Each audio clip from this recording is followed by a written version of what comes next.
Selamat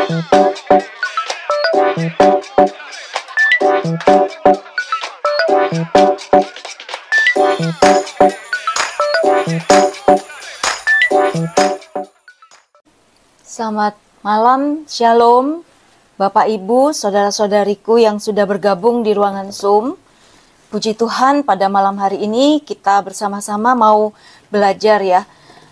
Artinya kita ini adalah orang-orang yang diberi kesempatan, diberkati oleh Tuhan. Kita sehat, kita punya waktu, kita punya kesempatan untuk juga melayani. Lewat kelas doa dan pelayanan ini kita bersama-sama bertumbuh. Bapak Ibu, seperti yang sudah kita tahu, rangkaian pelajaran kita sampai saat ini masih belajar mengenai karunia untuk melayani. Ya, jadi minggu-minggu lalu kita sudah belajar mengenai karunia iman, nubuat, sabda pengetahuan, yang semuanya itu merupakan satu kesatuan karunia dari Roh Kudus sendiri untuk memperlengkapi kita di dalam pelayanan. Nah, pada malam hari ini dan juga minggu depan, kita bersama-sama akan belajar mengenai karunia penyembuhan. Jadi, kita perlu tahu bahwa Tuhan sudah memperlengkapi kita melalui Roh Kudus dan karunia-karunia-Nya untuk kita dapat melayani dengan efektif dan efisien, untuk memperlengkapi pewartaan penginjilan kita dengan tanda-tanda, dengan kuasa, dengan mukjizat. Nah, Bapak Ibu, pertemuan kita hari ini akan berbicara mengenai karunia penyembuhan bagian yang pertama. Karunia penyembuhan. Jadi kita membagi dua karena minggu depan kita akan lebih fokus pada praktek dan pengetahuan praktis. Pada minggu ini saya akan mengajak Bapak Ibu untuk melihat nih, kenapa kok karunia penyembuhan ini penting. Pertama-tama melalui Konsili Vatikan kedua, kita udah tahu bahwa kita semua dipanggil untuk menjadi manusia yang sempurna, bersukacita. Artinya orang yang sakit itu sulit untuk bersukacita.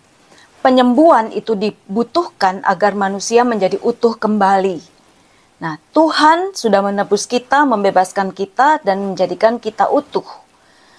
Jadi Allah itu mempunyai visi untuk kita mengalami kesembuhan secara sempurna. Sempurna itu artinya bukan hanya fisik kita, tetapi juga rohani kita, emosi kita itu diberesin oleh Tuhan. Ya, nah antara fisik, emosi, rohani kita itu juga ada kaitannya satu sama lain.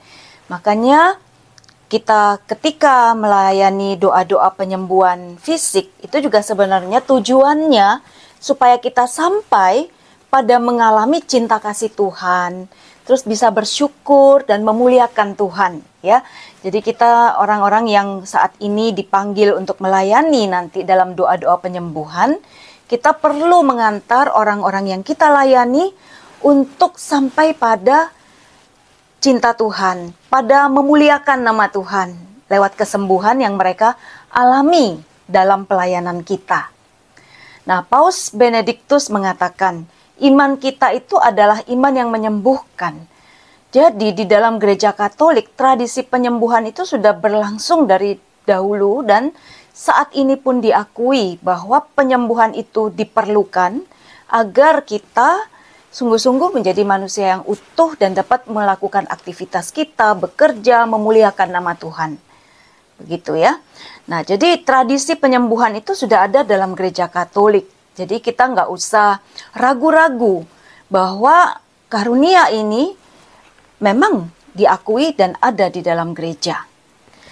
Di dalam tahun 2014 ketika ada pertemuan para pemimpin karismatik, Paus berkata, Yohanes Paulus kedua waktu itu ya, jangan mengurung Roh Kudus.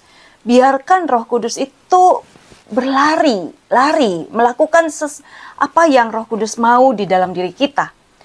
Artinya setiap orang Katolik itu perlu mengalami pembaharuan dalam roh agar kita semua menjadi orang-orang itu yang percaya pada kuasa Tuhan dan mengandalkan kuasa Tuhan dalam hidup kita setiap hari, juga dalam pelayanan kita. Bayangkan Bapak Ibu, kalau kita melayani hanya dengan kekuatan kita, mengandalkan pikiran kita yang kecil, yang sempit, terbatas, kadang-kadang banyak salahnya, kelirunya. Orang itu susah sekali untuk bertobat, ya, untuk mengenal Kristus kalau bukan Roh Kudus yang menggerakkan kita. Hanya Roh Kudus yang memampukan kita melakukan pekerjaan-pekerjaan adikodrati. Pekerjaan-pekerjaan yang melampaui apa yang kita bisa. Sebenarnya kan perintah Tuhan, misalnya mengampuni musuh, ya, mendoakan orang yang menyakiti kita. Itu sebenarnya juga sesuatu yang adikodrati. Secara manusiawi kita tuh nggak mau. Kedagingan kita itu nggak suka berbuat baik pada orang jahat yang jahat pada kita. Tapi itulah perintah Tuhan. Sesuatu yang Kristiani itu memang melampaui yang kodrati, ya. Jadi Roh Kudus dicurahkan kepada kita untuk kita bisa hidup seperti yang Tuhan mau. Hidup kudus, ya, dan menjadi saksi melayaninya. Kita butuh Roh Kudus. Oleh sebab itu, di dalam pelajaran kita di kelas doa pelayanan ini, kita sangat terbuka dan mau belajar tentang karunia-karunia Roh Kudus. Itu orang-orang yang terbuka pada kehendak Tuhan, maka kita juga bisa dipakai secara luar biasa. Nah, kita perlu menjadi saksi bahwa Allah itu hidup. Nah, bagaimana orang tahu bahwa Yesus itu ada? Yesus itu sungguh hidup. Yesus itu mengasihi kita. Kalau kita menjadi orang yang tidak bisa membuat suatu hal yang orang lain mengalami kasih, ya. Seperti misalnya mukjizat penyembuhan. Orang sakit didoakan dan sembuh. Ketika hal itu terjadi, maka orang bisa memuliakan Tuhan dengan lebih mudah. Ketika kita mewartakan, kita menjadi saksi, membawa kabar sukacita, itu ada buktinya gitu loh, bukan cuma ngomong. Nah, buktinya itu adanya terjadi penyembuhan misalnya, terjadi kelegaan, terjadi penghiburan, ada sukacita dalam diri orang-orang yang kita layani. Seperti itu. Kita butuh karisma, karunia Roh Kudus supaya itu semua bisa terjadi. Nah, karunia Roh Kudus atau karisma untuk pelayanan ini diberikan kepada orang-orang, kepada siapa Tuhan mau. Jadi kita sekali lagi saya sering mengingatkan, kita jangan mengukur-ngukur diri kita layak atau tidak. Kalau mau diukur-ukur dengan pikiran kita, mungkin kita akan merasa semuanya ini nggak layak. Kita adalah orang-orang yang masih banyak dosa, banyak kelemahan. Tapi toh Tuhan pakai kita. Itulah kemurahan Tuhan. Ya, jadi Roh Kudus memberikan kepada kita karisma, bukan karena kita hebat, bukan karena kita baik, bukan karena kita pantas, tapi karena Tuhan mau.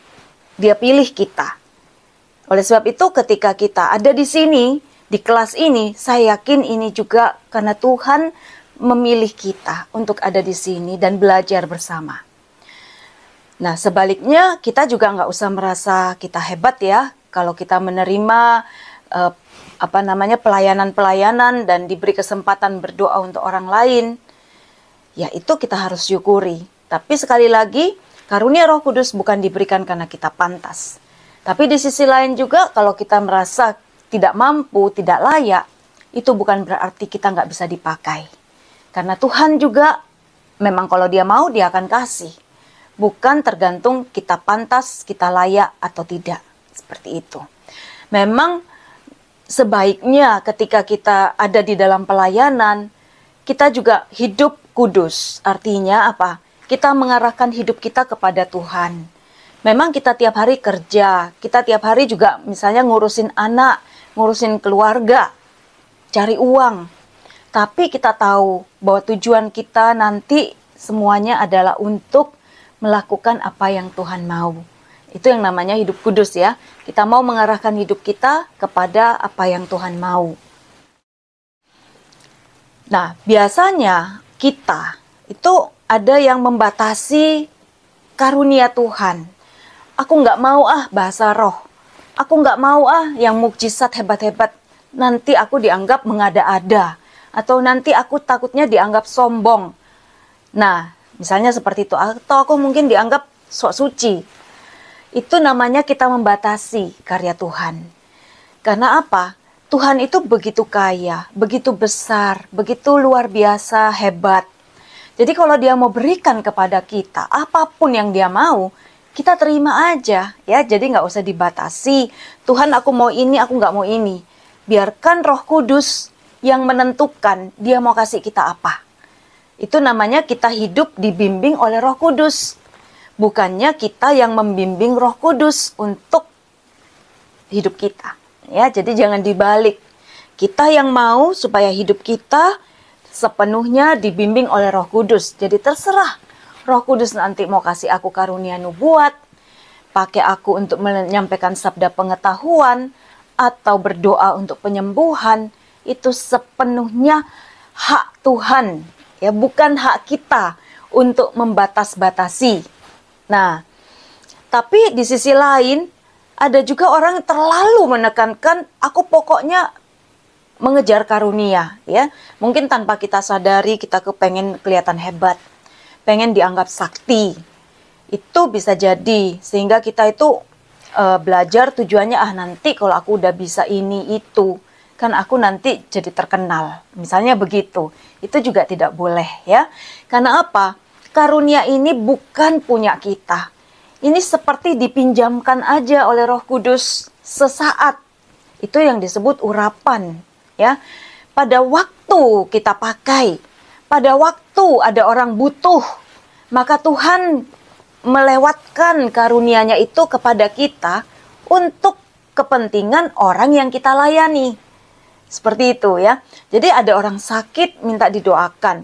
Kita berdoa, kita tumpangkan tangan, kita mendoakan penyembuhan. Lalu orang itu sembuh. Pada saat itu memang aliran kuasa penyembuhan dari Tuhan melewati kita untuk orang tersebut. Nah, setelah itu apa? Apakah kita selalu bisa? Tidak. Tidak selalu kita bisa. Kalau Tuhan mau pakai kita, Tuhan mau sembuhkan orang itu, maka karunia Roh Kudus itu diberikan kepada kita. Tapi sekali lagi dipinjamkan, ya, karena itu seperti urapan sesaat pada waktu kita pakai.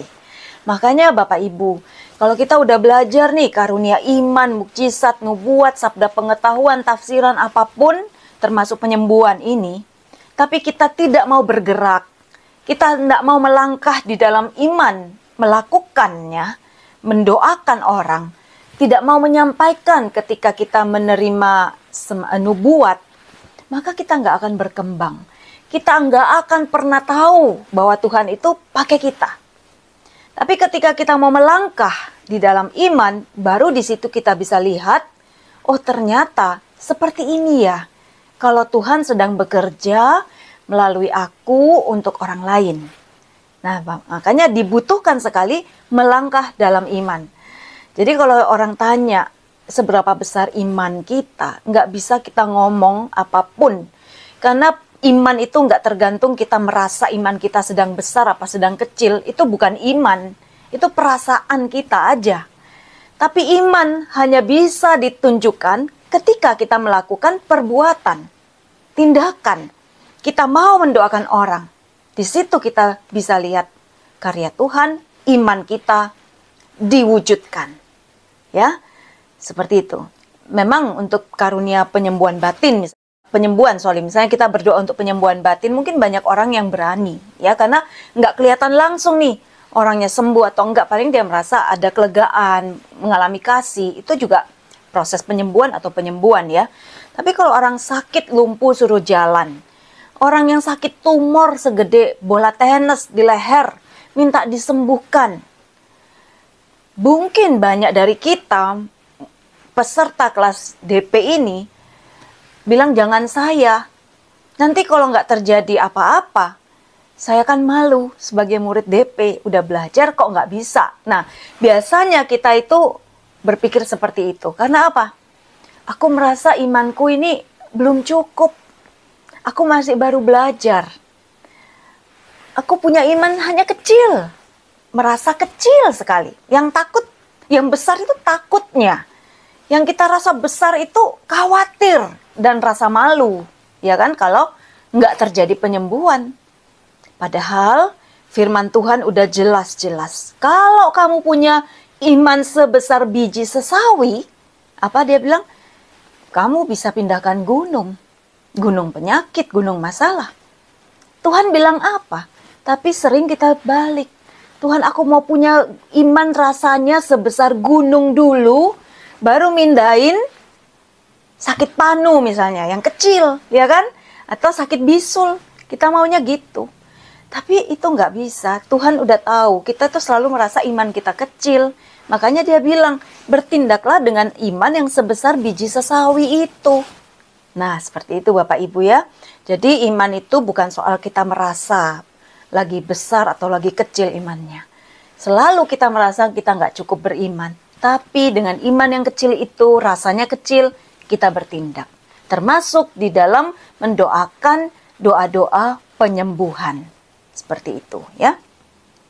Nah, tapi ada orang juga yang selalu mau cari kehebatan karena dia bisa menyembuhkan, dia bisa bernubuat, bisa bahasa roh. Itu juga tidak boleh ya, karena sekali lagi kita ini hanya keledai. Kita hanya tunggangannya Yesus. Jangan sampai kita bilang, wah mereka menyambut aku, padahal yang disambut itu Yesus. Nah nanti Tuhan bilang, aku nggak kenal kamu. Lalu kita protes, Tuhan aku kan sudah bernubuat demi namamu, aku udah mengusir setan.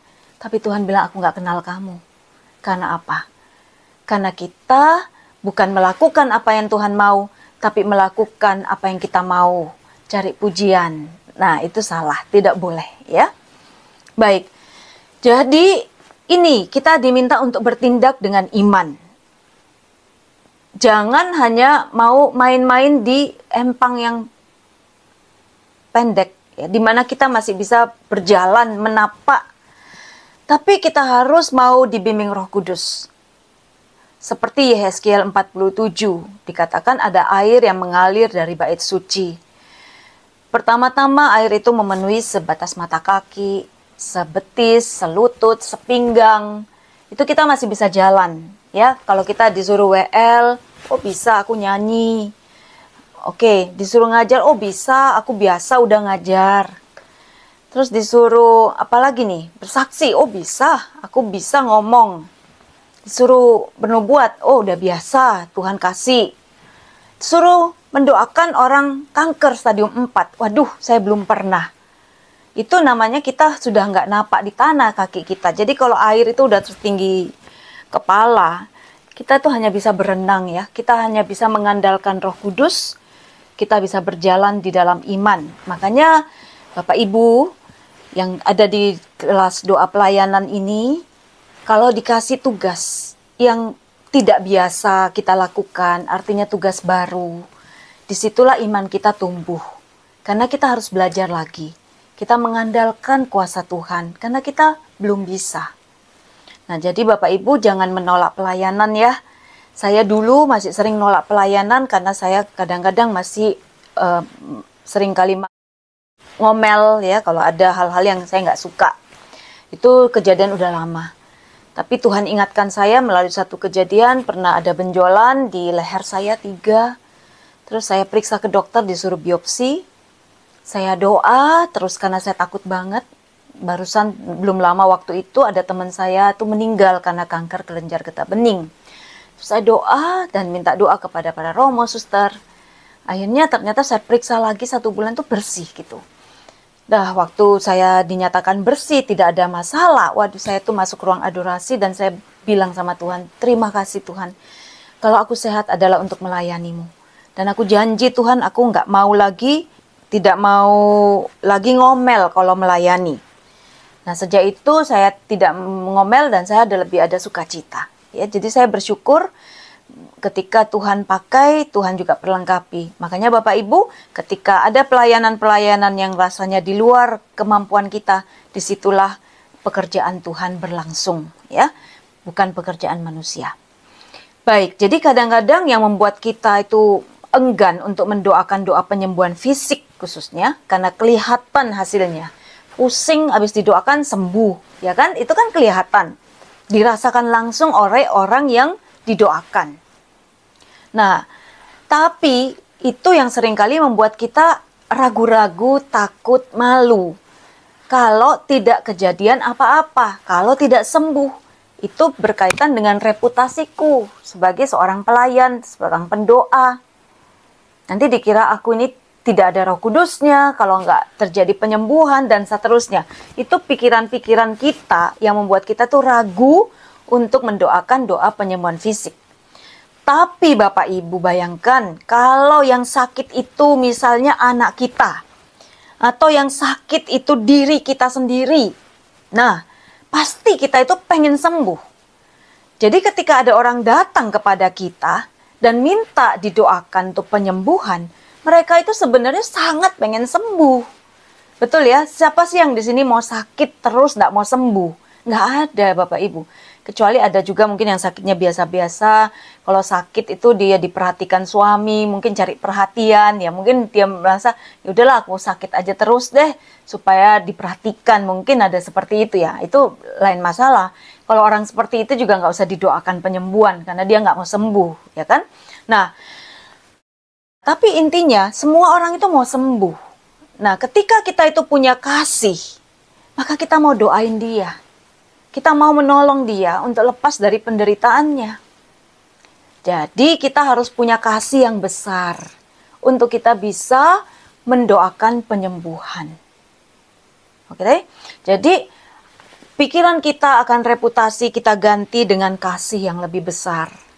Bagaimana supaya aku bisa mengasihi, itu penting.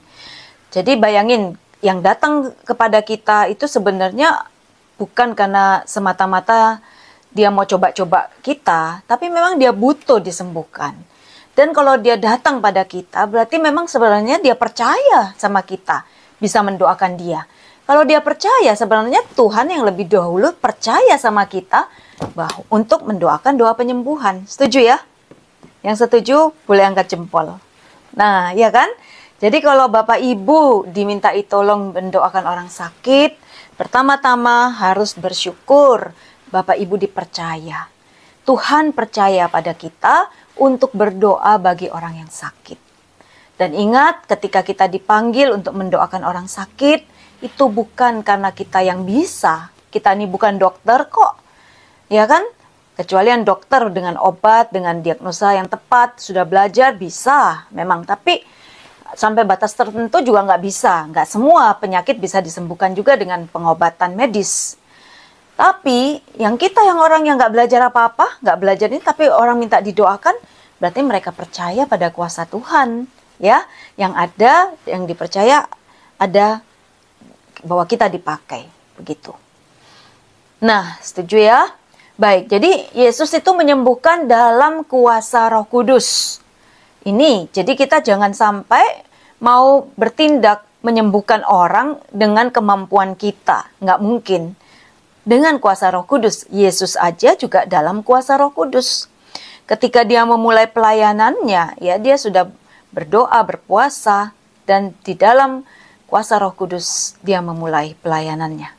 Dikatakan dalam Lukas 4 ayat 18-19, Roh Tuhan ada padaku untuk memberitakan pembebasan kepada orang-orang tawanan dan penglihatan bagi orang-orang buta, untuk membebaskan orang-orang yang tertindas, untuk memberitakan tahun rahmat Tuhan telah datang. Jadi, ketika kita mendoakan orang sakit dan ada kuasa Tuhan di situ, Tuhan, orang-orang tahu bahwa Yesus hidup. Kerajaan Allah sudah ada di tengah-tengah kita. Itu ya. Jadi Bapak Ibu jangan pelit-pelit. Katanya kita dipanggil untuk menjadi saksi kan? Makanya kita masuk di kelas ME dan seterusnya, pemuritan oikos karena kita mau menjadi saksi. Kita masuk di doa pelayanan karena kita mau berbagi lagi dengan lebih baik. Makanya kita perlu praktek ya dan belajar saat ini. Nah, pelayanan Yesus untuk penyembuhan itu banyak sekali dan dikatakan dalam Injil semua orang itu disembuhkan. Jadi Bapak Ibu, Yesus itu menyembuhkan dan itu adalah model pelayanan kita yaitu Yesus.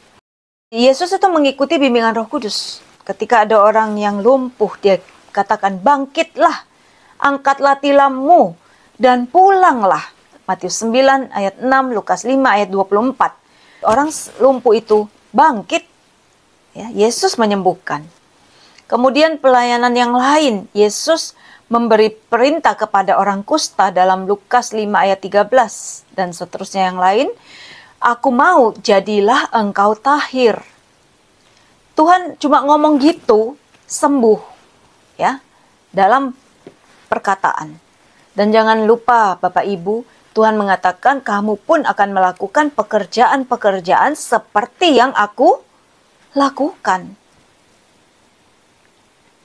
Nah, pelayanan Yesus yang lain, di Yeriko ada 2 orang buta berseru, Tuhan anak Daud, kasihanilah kami.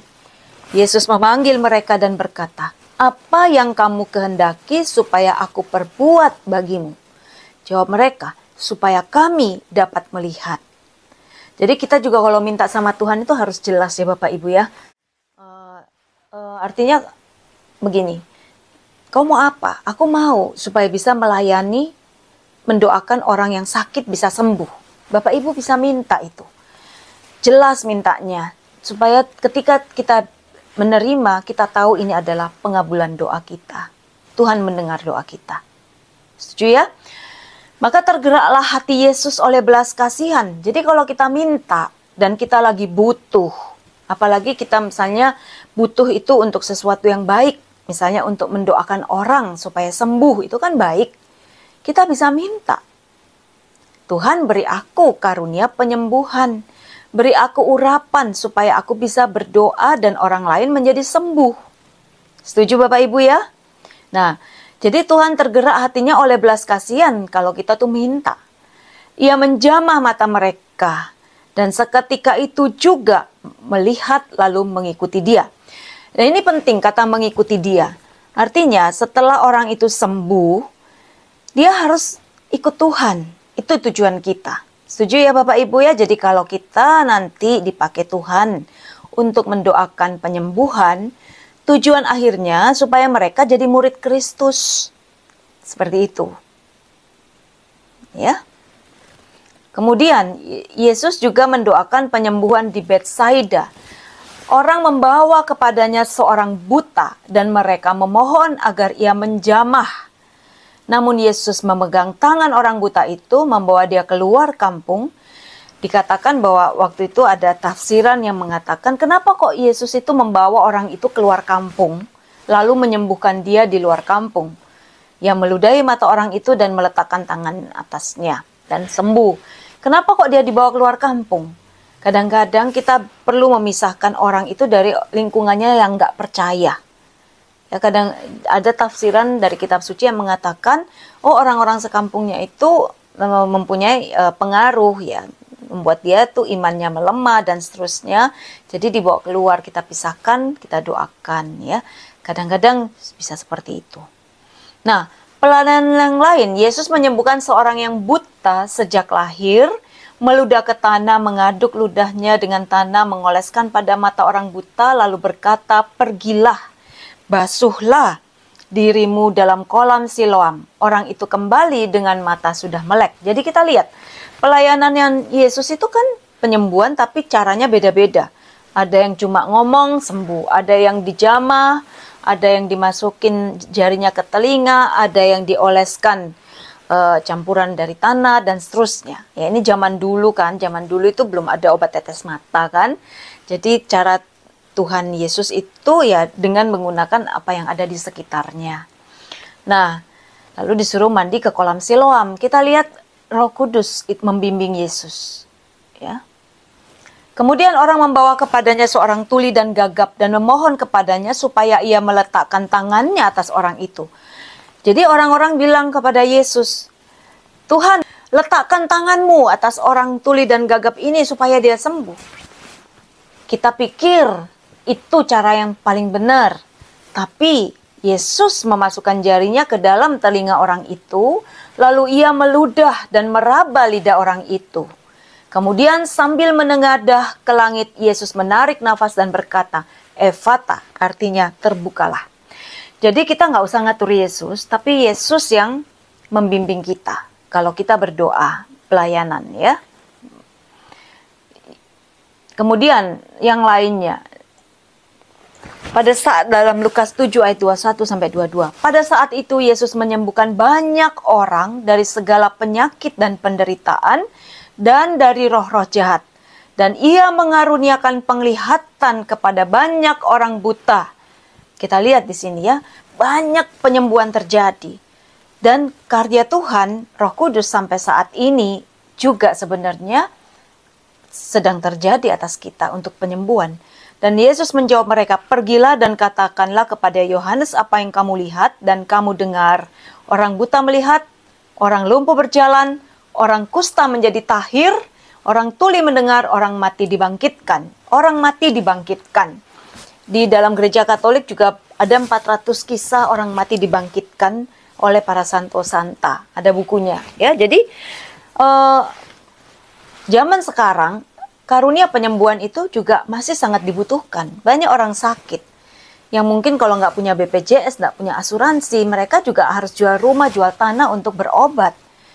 Nah, kadang-kadang orang sudah nggak punya daya untuk berobat karena nggak punya uang dan seterusnya, atau di tempat terpencil, tidak ada dokter yang memadai, tidak ada rumah sakit dengan peralatan yang cukup.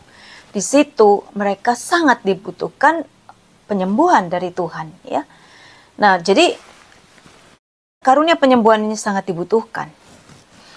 Kemudian juga dikatakan, Yesus berkeliling dalam Matius 4 ayat 23 di seluruh Galilea. Ia mengajar dalam rumah ibadat dan memberitakan Injil Kerajaan Allah serta melenyapkan segala penyakit dan kelemahan di antara bangsa itu. Kita lihat di sini bahwa Yesus itu memberitakan Injil Kerajaan Allah. Bahwa Kerajaan Allah sudah ada. Tuhan ada. Nah, apa buktinya? Ada kesembuhan. Setuju ya, Bapak Ibu ya? Nah, dalam Matius 15 ayat 30, ini saya menyajikan begitu banyak ayat dalam kitab suci tentang penyembuhan. Jadi Bapak Ibu jangan ragu ya untuk meneruskan karya penyembuhan yang dilakukan Yesus. Matius 15 ayat 30, kemudian orang banyak berbondong-bondong datang kepadanya membawa orang lumpuh, orang timpang, orang buta, orang bisu, dan banyak lagi yang lain. Lalu meletakkan mereka pada kaki Yesus dan ia menyembuhkan mereka semuanya. Bapak Ibu, kata semuanya ini penting. Kadang-kadang kita kan berpikir, paling-paling yang disembuhkan hanya sedikit. Nah, itu iman kita seperti itu. Kita batasi pikiran kita itu, kita batasi karya Tuhan. Padahal kalau kita baca Injil, Tuhan Yesus itu menyembuhkan semua yang hadir, yang datang, orang sakit yang minta disembuhkan. Luar biasa. Kasih Tuhan itu besar ya. Nah, kita perlu punya kasih yang juga besar supaya Tuhan juga pakai kita untuk perbuatan-perbuatan yang besar. Nah, sekarang kita gereja ini melanjutkan karya Yesus. Dalam Matius 10 ayat 1 dikatakan, Yesus memanggil ke-12 muridnya dan memberi kuasa kepada mereka untuk mengusir roh-roh jahat dan untuk melenyapkan segala penyakit dan kelemahan. Matius 10 ayat 7 sampai 8. Pergilah dan beritakanlah, kerajaan sorga sudah dekat. Sembuhkanlah orang sakit, bangkitkanlah orang mati, tahirkanlah orang buta, usirlah setan-setan. Kamu telah memperolehnya dengan cuma-cuma, karena itu berikanlah pula dengan cuma-cuma. Bapak Ibu jangan ada yang buka praktek ya di sini, praktek komersil untuk doa pelayanan penyembuhan. Dikatakan kita udah menerima dengan cuma-cuma, berikan pula dengan cuma-cuma. Kita dapatnya dari Tuhan nggak bayar ya. Kita juga memberi kepada orang lain secara cuma-cuma. Dan dikatakan Matius 10 ayat 11, Yesus memanggil ke-12 muridnya. Ke-12 murid ini para rasul dan memberi kuasa kepada mereka untuk mengusir roh jahat dan melenyapkan segala penyakit dan kelemahan. Nah, para rasul ini dilanjutkan oleh paus dan para uskup magisterium. Ya, dan secara lebih luas lagi dikatakan kita sebagai murid ini juga diberi karunia-karunia oleh kuasa Roh Kudus. Nah, gereja melanjutkan karya Yesus. Dalam Yohanes 14 ayat 12 dikatakan, barang siapa percaya kepadaku. Jadi bukan hanya para rasul, Bapak Ibu. Barang siapa percaya. Siapa yang percaya di sini boleh angkat tangan, ya. Nah, ia akan melakukan juga. Amin. Puji Tuhan. Tuhan Yesus melihat iman kita, kerinduan hati kita, kerelaan kita untuk dipakai oleh Roh Kudus untuk melayani di dalam doa penyembuhan. Dan Tuhan akan memberikan apa yang kita butuhkan untuk bisa melayaninya dengan efektif, untuk bisa menjadi saksinya. Nah, supaya lebih banyak orang percaya kepada Tuhan. Nah, dikatakan, barang siapa percaya kepadaku, kita semua percaya di sini. Ia akan melakukan juga pekerjaan-pekerjaan yang aku lakukan. Bahkan pekerjaan-pekerjaan yang lebih besar daripada itu. Apa yang Yesus lakukan? Menyembuhkan orang sakit. Mengusir setan-setan. Dan bukan hanya 1, 2, semua orang sakit. Gitu ya. Nah, dan tanda-tanda ini akan menyertai orang yang percaya. Yaitu bisa ngusir setan. Bisa meletakkan tangan atas orang sakit dan orang itu sembuh. Jadi Tuhan memberi kita dengan cuma-cuma, tidak dibatasi. Tuhan itu murah hati, tergantung kita. Mau atau tidak, siap atau tidak, rela atau tidak untuk dipakai, mau terus dibimbing oleh Tuhan. Nah, itu syarat-syaratnya dan kita terus melatih diri kita untuk lebih baik, tetap berdoa, baca firman, makin bersatu dengan Tuhan. Di situ Tuhan juga akan semakin pakai kita. Nah, jadi karunia penyembuhan ini adalah manifestasi Roh Kudus di mana terjadi penyembuhan fisik, kemudian penyembuhan psikologis dan rohani. Tadi saya katakan di depan ya, bahwa kalau Tuhan sembuhkan itu sembuhkannya juga secara menyeluruh. Kalau fisik itu nanti sambungannya ke psikologis dan rohani. Artinya kalau orang sembuh secara fisik dia sukacita, bersyukur. Kalau bersyukur dia semakin memuliakan Tuhan, semakin mencintai Tuhan. Ya. Suatu pembaharuan, terutama karya Allah, walaupun sarana-sarana alami tetap bisa digunakan. Jadi karunia penyembuhan ini enggak jalan sendiri saja, tapi juga bisa lewat tangan dokter. Misalnya kita mendoakan, kemudian disempurnakan dengan obat, dengan diagnosa dokter, seperti itu. Kadang bisa dilanjutkan operasi, kemudian operasinya lancar, operasinya berhasil dengan baik, kankernya nggak kambuh lagi. Itu juga termasuk penyembuhan dari Tuhan ketika kita juga berdoa untuk itu, ya. Nah, tapi ada juga yang disembuhkan secara langsung, artinya tanpa operasi, langsung udah hilang nih tumornya. Ada juga, itu juga termasuk karunia mukjizat ya. Karunia penyembuhan yang besar itu termasuk dalam karunia mukjizat. Dan yang seketika itu terjadi ya. Nah, apa arti Kristiani penyembuhan? Penyembuhan yang utuh, menyeluruh, yaitu penyembuhan tubuh, jiwa, dan roh kita. Selalu bermuara untuk membuat orang semakin beriman dan mencintai Tuhan. Itu penting ya. Dan menghantar orang untuk percaya kepada Yesus. Ini muaranya. Jadi bukan hanya semata-mata sembuh. Dia sembuh dari kanker. Umur misalnya 60. Toh nanti dia juga 80, 70 bisa sakit lagi. Bisa mati juga pasti, nanti kan semua kita mati. Tapi yang penting ketika dia mengalami penyembuhan, lalu dia menjadi bertobat dan percaya kepada Yesus. Seperti itu. Dan kepercayaan ini menyelamatkan dia untuk yang kekal. Setuju ya Bapak Ibu ya? Nah, jadi yang paling dalam yaitu keselamatan jiwanya. Tubuhnya bisa sakit, bisa sembuh lagi, bisa sakit lagi, sakitnya yang lain lagi. Hari ini didoakan sakit ginjal, besok dia jatuh sakit lutut misalnya gitu kan. Tapi yang penting jiwanya kemudian selamat karena dia pernah mengalami kesembuhan. Jadi penyembuhan yang sejati mengungkapkan apa kasih dan keterlibatan Allah. Jadi Tuhan itu tidak diam. Tuhan itu tahu kalau kita menderita. Dan Tuhan mau kita mengalami kesembuhan. Bahwa juga ini tanda Tuhan hadir, Tuhan hidup, Tuhan ada, Tuhan dengarkan doa kita, Tuhan sayang sama kita. Bapak Ibu, kalau kita berdoa dan orang yang sakit, misalnya kanker itu sembuh nih, stadium 4 misalnya, sudah nggak bisa diobati, tidak ada lagi dokter yang mau operasi, semua obat sudah dimasukkan ke dalam tubuhnya tapi tetap nggak sembuh misalnya. Kita berdoa dan terjadi penyembuhan. Yang merasa dikasihi siapa? Pasti pertama-tama yang sakit merasa dikasihi, keluarganya merasa disayang Tuhan. Kita yang mendoakan juga merasa kita didengarkan doa kita oleh Tuhan, disayang oleh Tuhan, ya kan?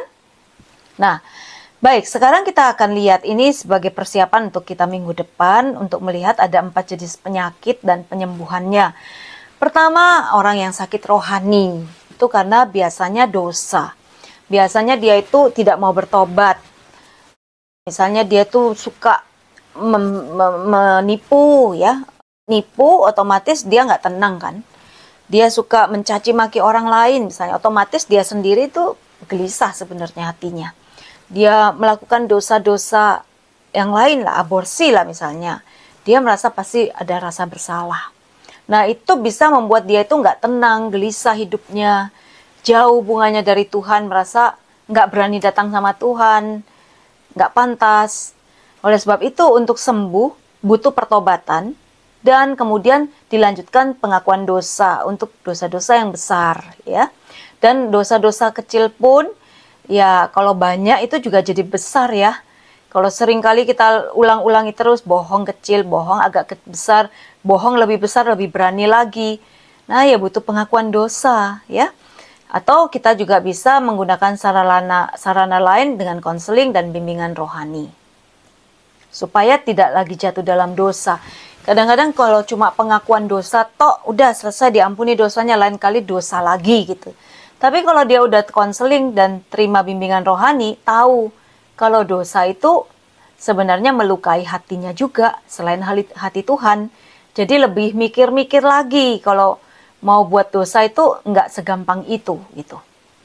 Kemudian penyakit batin, apa itu?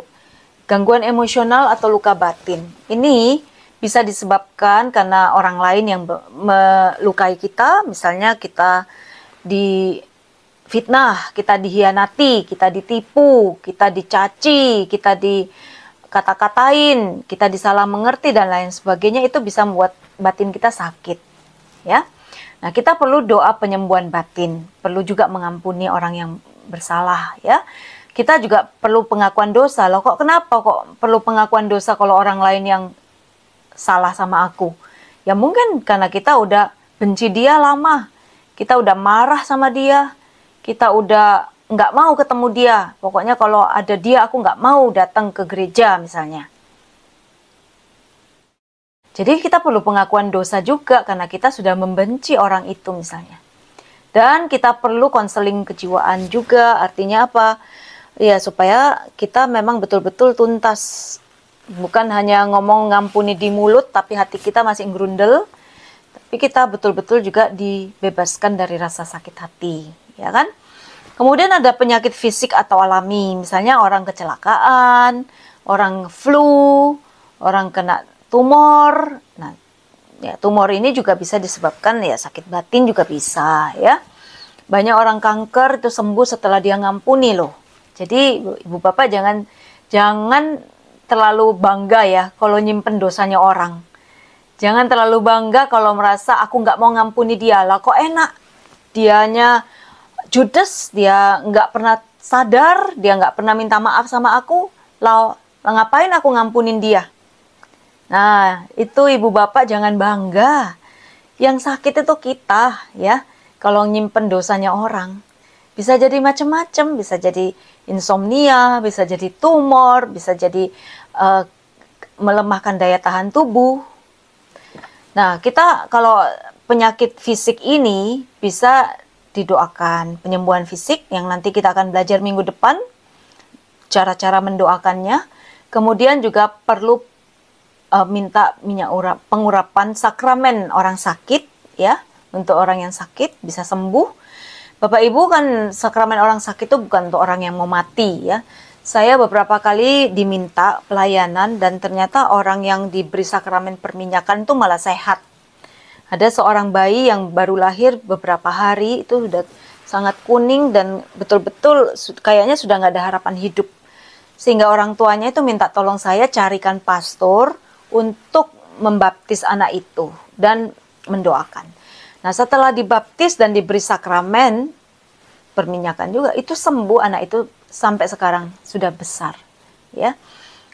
Nah, sama dengan mama saya waktu itu masuk rumah sakit, udah di ICU 2 minggu, nggak bisa napas karena jantungnya udah gagal jantung dan paru-parunya penuh air sehingga napas harus pakai ventilator. Nah, waktu itu mama sadar sebentar, lalu saya tanya mau dibaptis, lalu mama bilang mau. Lalu dibaptis, dikasih sakramen juga pengurapan, puji Tuhannya kok sampai sekarang sehat. Itu sudah kejadian 9 tahun lalu. Ya, sampai sekarang malah lebih baik. Itu kan jantung. Jantung itu otot yang nggak bisa diapa-apakan. Dipasang alat pacu jantung juga sudah nggak bisa, kata dokter, karena udah tua. Mama saya sekarang usia 88. Jadi waktu itu umur 79. Dokter sudah nggak bisa apa-apa, dia bilang doa aja. Ketika doa dan kemudian akhirnya dibaptis, sembuh sampai sekarang, puji Tuhan. Sehat, puji Tuhan. Itu buat saya itu mukjizat ya, karena otot jantung itu susah untuk diapa-apakan. Kalau kita kaki misalnya jatuh lama di gips gitu, nggak bisa gerak, tempat tidur, lalu mau jalan lagi lemah. Itu kan dengan fisioterapi bisa dilatih, tapi kalau jantung bagaimana? Tapi bisa, ternyata Tuhan bisa sembuhkan. Nah, sarana untuk pengobatan fisik ini, penyembuhan fisik yaitu medis dan obat-obatan sesuai penyakitnya. Nah, kemudian ada juga yang disebabkan roh jahat, bisa menyebabkan 3 penyakit ini. Bisa menyebabkan penyakit rohani, orang nggak mau ngaku dosa, orang nggak mau tobat, nggak mau ke gereja, nggak mau ngampuni, itu menolak Roh Kudus. Kemudian juga bisa menimbulkan penyakit batin, gangguan emosional, suka marah, gelisah, kemudian mungkin bisa suka istri sendiri dan lain sebagainya. Dan juga bisa menimbulkan penyakit fisik, misalnya kebutaan, tuli, dan seterusnya. Itu bisa juga disebabkan oleh roh jahat. Ini perlu pembebasan atau eksorsisme dan pengakuan dosa, serta juga ada pertobatan serta konseling. Artinya apa? Kalau roh jahat itu bisa memasuki seseorang, itu berarti orang ini juga paling tidak ada lubang, dia ada dosa, atau juga dia belajar ilmu-ilmu gaib, atau dia mendekat dengan ilmu-ilmu jahat, misalnya perdukunan, dan lain sebagainya. Ya, jadi sehingga dia bisa dirasuki roh jahat yang menyebabkan dia sakit, seperti itu. Nah, sekarang kita lihat apa sih langkah-langkahnya untuk kita berdoa penyembuhan. Yang pertama, kita perlu punya iman yang hidup, kemudian kita menyalurkan kasih Tuhan, dan kita bersatu dengan Allah. Kita lihat, kita perlu punya iman yang hidup. Dikatakan, sungguh aku berkata kepadamu, barang siapa percaya akan melakukan juga pekerjaan yang aku lakukan, bahkan lebih besar. Ini kenapa ayat ini saya tampilkan lagi, supaya kita mempunyai iman akan firman Tuhan. Kalau Tuhan ngomong begini, Tuhan yang janji, berarti Tuhan bisa menggenapi janjinya. Jadi kita bukan mengklaim iman kita sendiri yang kosong, tapi iman berdasarkan firman. Iman berdasarkan firman Tuhan. Tidak ada yang mustahil bagi orang percaya, kata Tuhan. Ini kata Tuhan loh ya, kata Tuhan Yesus. Kemudian percayalah kepada Allah. Aku berkata kepadamu, sesungguhnya barang siapa berkata kepada gunung ini, beranjaklah dan tercampaklah ke dalam laut. Asal tidak bimbang hatinya, tetapi percaya bahwa apa yang dikatakannya akan terjadi, maka hal itu akan terjadi baginya. Karena itu aku berkata kepadamu, apa saja yang kamu minta dan doakan, percayalah bahwa kamu telah menerimanya, maka hal itu akan diberikan kepadamu. Kita lihat di sini ya, bahwa ketika orang itu percaya akan doa penyembuhan yang dilakukan, Tuhan itu juga melihat hati kita, ya, yang mengandalkan Dia, percaya pada firman-Nya, maka Tuhan akan memenuhi janjinya sendiri. Iman kita harus bersandar pada Allah, Allah yang berjanji, Allah yang berfirman. Karena Dia mampu menyembuhkan dan melakukan firman-Nya. Yang kedua, kita menyalurkan kasih Tuhan. Doa penyembuhan merupakan manifestasi kasih Allah. Karena itu, doa penyembuhan harus dilakukan dalam kasih. Makanya tadi saya berulang kali katakan, kenapa Yesus bisa menyembuhkan banyak sekali orang sakit? Karena Dia punya kasih yang besar. Kalau kita semakin bertumbuh dalam kasih, Tuhan bisa pakai kita untuk penyembuhan-penyembuhan yang lebih besar lagi. Nah, pendoa yang ideal adalah orang yang penuh kasih, yang tidak merasa perlu membuktikan sesuatu atau mengkonfirmasi dirinya sendiri untuk prestasi tertentu. Jadi, ketika kita mendoakan penyembuhan, sekali lagi, bukan supaya reputasi kita menjadi terkenal, bukan supaya kita dianggap hebat, bukan, ya. Tapi karena kita mengasihi orang yang kita doakan. Nah, yang ketiga, kita perlu bersatu dengan Allah. Ini penting. Jadi kalau kita ada dalam doa, kelas doa ini, maka hubungan pribadi dengan Allah ini menjadi dasar kehidupan kita, yaitu melalui doa dan firman. Doa penyembuhan adalah manifestasi kasih Allah. Jelas bahwa orang yang mendoakan harus berusaha bersatu dengan Allah. Semakin seorang bersatu dengan Tuhan, semakin doanya dikabulkan. Dan ia dapat melakukan doanya dengan manfaat yang besar, baik bagi yang didoakan maupun bagi dirinya. Kalau kita selalu berada dalam kehendak Allah, kita juga tahu bahwa doa kita akan selalu dikabulkan. Kita baca dalam 1 Yohanes 5 ayat 13 sampai dengan 15. Mohon izin ada yang membaca satu orang. Silakan. Semuanya itu kutuliskan kepadamu, supaya kamu yang percaya kepada nama Anak Allah tahu bahwa kamu memiliki hidup yang kekal. Dan inilah keberanian percaya kita kepadanya, yaitu bahwa Ia mengabulkan doa kita, jikalau kita meminta sesuatu kepadanya menurut kehendak-Nya. Dan jikalau kita tahu bahwa Ia mengabulkan apa saja yang kita minta, maka kita juga tahu bahwa kita telah memperoleh segala sesuatu yang telah kita minta kepadanya. Iya, jadi kalau kita berdoa untuk penyembuhan bagi orang lain, dan kita percaya, maka Tuhan juga mengabulkan, ya. Inilah keberanian kita untuk datang kepadanya, ya. Keberanian kita untuk berdoa bagi orang lain, untuk penyembuhan, yaitu bahwa Ia mengabulkan doa kita, jikalau kita meminta sesuatu kepadanya menurut kehendak-Nya.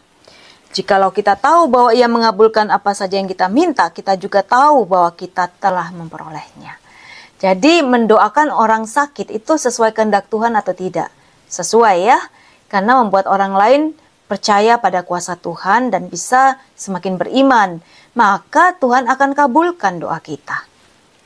Baik, kapan kita harus berdoa? Kalau ada orang sakit, ada yang minta, doakan.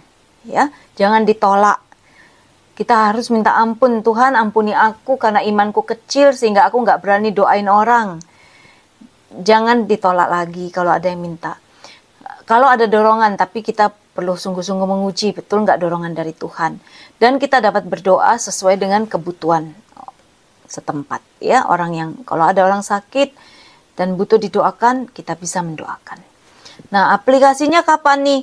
Ya, mendoakan orang yang sakit, mendoakan di dalam keluarga kita. Kalau ada anak kita yang demam dan lain sebagainya, kita tumpang tangan, minta Tuhan Yesus turunkan demamnya. Semua virus-virus saat itu yang menyebabkan flu atau demam, dalam nama Yesus kiranya dibersihkan dari tubuh anakku. Kita bisa doa seperti itu, ya. Doa untuk orang yang tidak hadir juga bisa. Misalnya kita mendoakan seorang yang jauh tempat tinggalnya, itu juga bisa. Karena kuasa Tuhan juga tidak dibatasi oleh ruang dan waktu. Atau doa dalam kelompok, ya. Nah, cara-caranya macam-macam nih. Dalam Injil, Yesus memakai pelbagai macam cara doa. Tidak terikat pada salah satu cara saja. Ketika menyembuhkan ibu mertua Petrus dalam Markus 1 ayat 31, Yesus memegang tangan mertua Petrus. Ketika mendoakan orang sakit dalam Markus 1 ayat 41, Yesus menjamah. Ketika mendoakan orang lumpuh dalam Markus 2 ayat 11, Yesus memberi perintah. Ketika menyembuhkan orang tuli dan gagap dalam Markus 7 ayat 33-34, Yesus memasukkan jari ke telinga, meraba lidahnya dan meludah. Ketika menyembuhkan orang buta yang lahir dalam Yohanes 9 ayat 6, orang buta yang sejak lahir, ia membuat lumpur dengan ludah. Jadi macam-macam ya. Nah, sekarang kita lihat sedikit langkah mendoakan yang akan kita praktekkan minggu depan. Saya akan ulangi lebih detail. Kita dengar dulu, kita diagnosa dengan bantuan Roh Kudus. Ini sakitnya apa sih? Kadang ngomongnya sakit pada perut, ternyata itu karena dia batinnya sedang gelisah ya, jadi diare, nggak sembuh-sembuh mahnya, misalnya gitu. Kemudian kita bisa doakan dengan penumpangan tangan, bentuk doanya bisa dengan doa permohonan biasa atau dengan doa perintah, dan dengan karunia iman, serta memperhatikan apa yang terjadi setelah kita doa. Ini saya hanya kasih sekilas dulu, tapi minggu depan sebelum kita praktek, saya akan ulangi lebih detail ya. Berdoa dengan iman yang biasa, itu kita berdoa kepada Allah supaya Allah menyembuhkan orang yang didoakan. Sedangkan berdoa dengan karunia iman, kita bersatu dengan Allah dalam karunia iman untuk orang yang didoakan. Berapa lama harus mendoakan? 5 menit, 1 menit, 2 menit cukup? Tidak tergantung waktu. Tapi kadang-kadang kita juga perlu menyiapkan mental kita, iman kita, supaya nyambung dengan Roh Kudus, makanya butuh waktu. Kadang-kadang bisa singkat, seorang itu sembuh. Kadang-kadang panjang, sesuai dengan situasi dan inspirasi Roh Kudus. Baik Bapak Ibu. Nah, ini hambatan dan doa penyembuhan saya simpan untuk minggu depan aja. Baik, mari Bapak Ibu, tadi kita udah belajar ya banyak. Kita mendengar dari firman Tuhan, bagaimana Tuhan itu mau kita juga melanjutkan karya-karya Yesus. Oleh sebab itu kita mohon saat ini, kuasa Roh Kudus dicurahkan atas kita, menumbuhkan iman kita untuk kita mau melakukan doa-doa pelayanan penyembuhan.